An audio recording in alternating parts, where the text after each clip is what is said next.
I'm going to start off by apologizing for rearranging the order of the series a bit, but I felt these short overviews of consumables and in the next video modules was needed.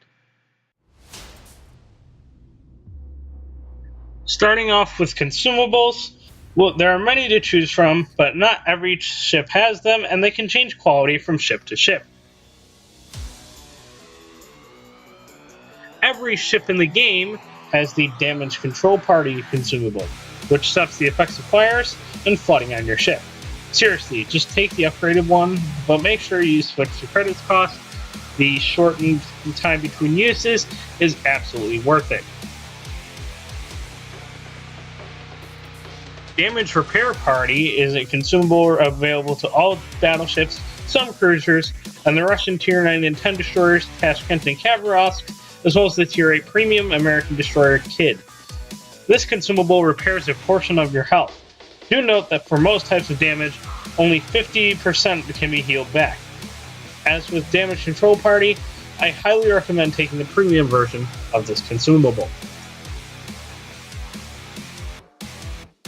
Hydroacoustic Search is a consumable that can be used by German battleships from Tier 7, most cruisers from Tier 4, and Pan-Asian and German destroyers from Tier 5, along with a few premiums.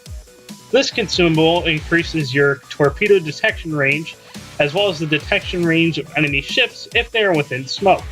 This range increases as you go up the tiers. Spotter aircraft and catapult fighters can be used by most battleships and cruisers from Tier 6, although there are some which have access to it at Tier 5 and some that don't even have access to it at Tier 6. Spotter aircraft increases your gun range as well as spots torps for you while also flying out further from the ship to achieve this. Do note that aiming with the extra range can be more difficult as you enter a view mode somewhere between top-down and the flat view we're used to. Catapult fighters do exactly as they say, they shoot down enemy aircraft after being launched from a catapult. While catapult fighters are usually stronger than individual carrier fighters of their tier, carrier fighters operate in groups of 4 to 6, or 3 if it's Saipan, and will quickly obliterate your fighter.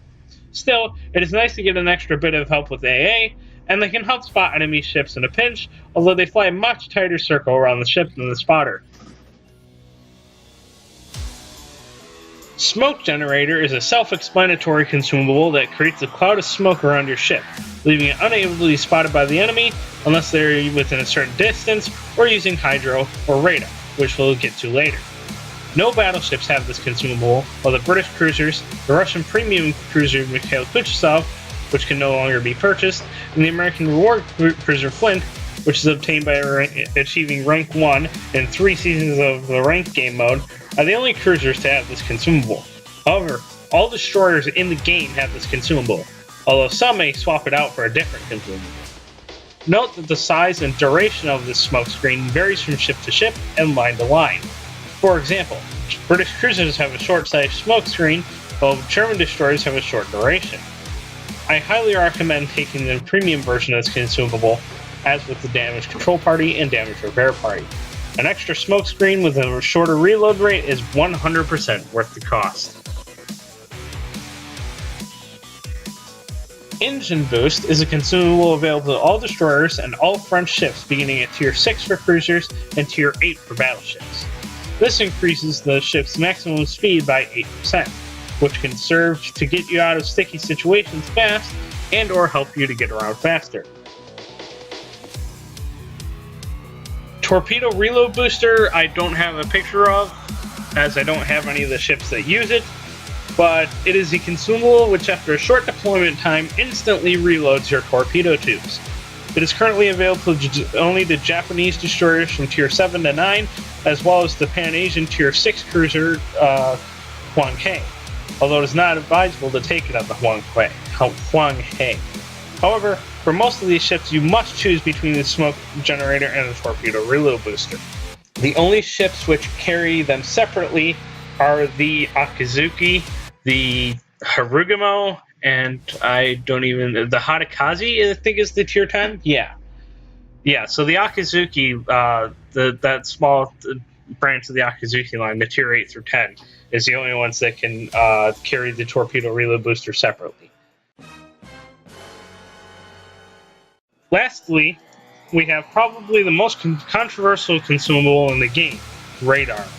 This consumable is available to Russian, American, and British cruisers from Tier 8 to 10, although the British must give up their smoke generator to do so. Other ships with radar include the Tier 7 premium cruisers Belfast, a British cruiser which is no longer sold, and the American cruiser sisters Atlanta and Flint. The American Tier 9 battleship, which is no longer available, also has radar, as well as the US Tier 9 reward destroyer Black, which is awarded for reaching rank 1 in 5 seasons of ranked battles. This consumable detects all ships out to a range of about 9 kilometers, and it ignores both smoke and island cover. Like hydro and smoke generator, the range and duration of this consumable changes from ship to ship, though not by much, at least for the range. The way radar completely ignores smoke screens and islands have led to some to clamor for its removal from the game or otherwise adjustment. I'll leave you to give it a look and maybe find a way to try it yourself and form your own opinion. And that's all of those consumables in World of Warships. I hope it was helpful to you, and please join us next time when we discuss modules.